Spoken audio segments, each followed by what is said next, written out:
What's a good way to determine what a good saturated suction temp should be on a chiller with a chill water loop with glycol, like with a 35% percentage? I would base this off of approach value, which comes back to the type of heat exchanger. So, like a braze plate and a DX heat exchangers, those are, I say braze plate, a plated heat exchanger in general, whether it's braze plate or just regular compression plates. A plated and a DX, which means it's a shell and tube, but refrigerant is in the tubes. Those are typically around a 10-degree approach at full load.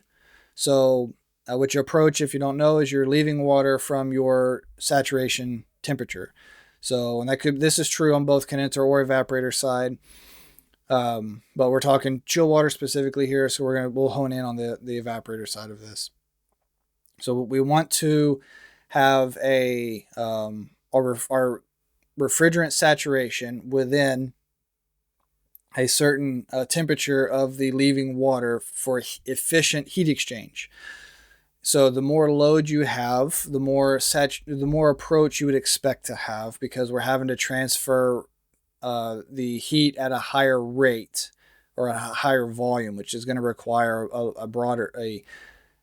it's going to require more separation between the temperatures to get a higher transfer rate. Okay, so just kind of get into some specifics there, but anyway, so yeah, a plated and DX typically around 10 degrees at load. Now that plus or minus a couple of degrees depending on your specific heat exchanger. And then usually a flooded or a falling film design is going to be around 3 degrees at load. So you want to see about 3 degrees or less at load. Now, when you start having a brine mixture or a glycol mixture, that reduces our heat exchange efficiency. So we cannot exchange heat as well once we start introducing those into the water stream, because glycol doesn't transfer heat as efficiently as water does, but it does keep us from freezing. So its whole purpose and point there. So the higher the mixture, the more it's going to increase your natural approach. So with a 35%, that might add a couple of degrees to your approach values, and as that increases to 50%, that's going to add several degrees to your approach values. I don't know of a set kind of rule of thumb that this much extra adds this much, say, efficiency loss.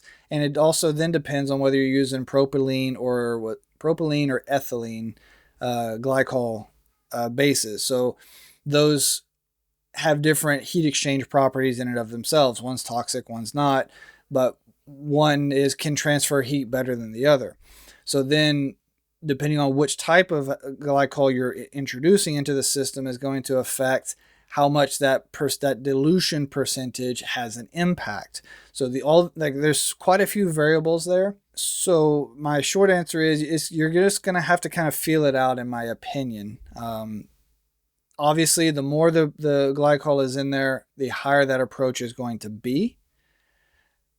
How much is too much? For me, it's hard to say. It really is. I'm going to take this from a braze or from a plated heat exchanger perspective, or a DX. This would apply to either of those. So if 10 degree is my typical that I would expect at load, which at part load, I might be doing 5 or 6 degrees and be running really good. And I've got glycol in the loop. Let's say it's at 35%. And so I've got a part load condition. I know that normally part load, again, 5 or 6 degrees of approach. I'm going to add a couple of degrees to that. So I might be looking at a 8 to 10 degrees of approach under part load with 35%. When we get into a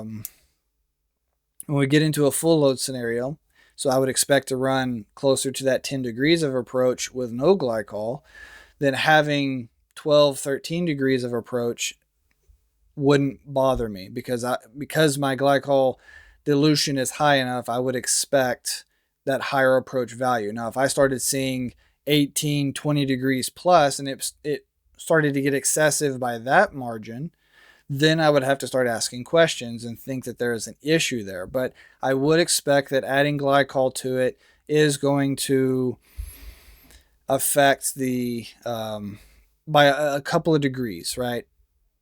And that's going to be just very variable. I'm sorry I don't have a more concrete response to that you can easily apply. And it is something where you have to feel it out with my experience. I also have limited exposure with glycol systems or brine systems just because of my location. I'm in Texas, right? So we're deep into the south of the U.S. and we don't have a lot of those low, cold, ambient, freezing conditions that you deal with elsewhere in the world. And so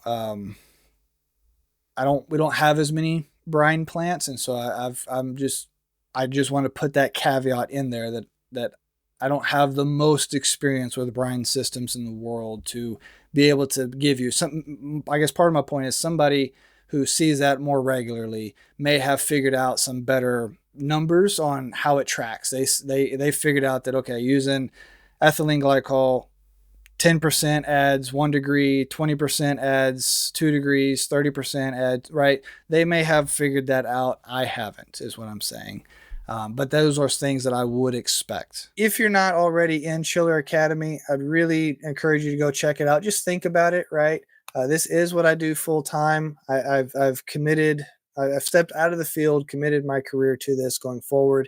This is what I've always wanted to do, and to be able to educate, help others, and grow, and help this industry take steps forward. So chilleracademy.com. Like I'd love to be able to work with you over there. We've got a community page.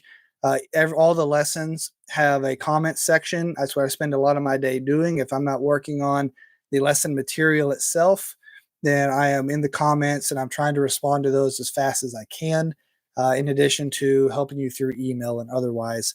So love to be able to work with you. For all of those that are in the academy, y'all are doing some great work out there. Keep it up. I really appreciate the support and the feedback that you've given.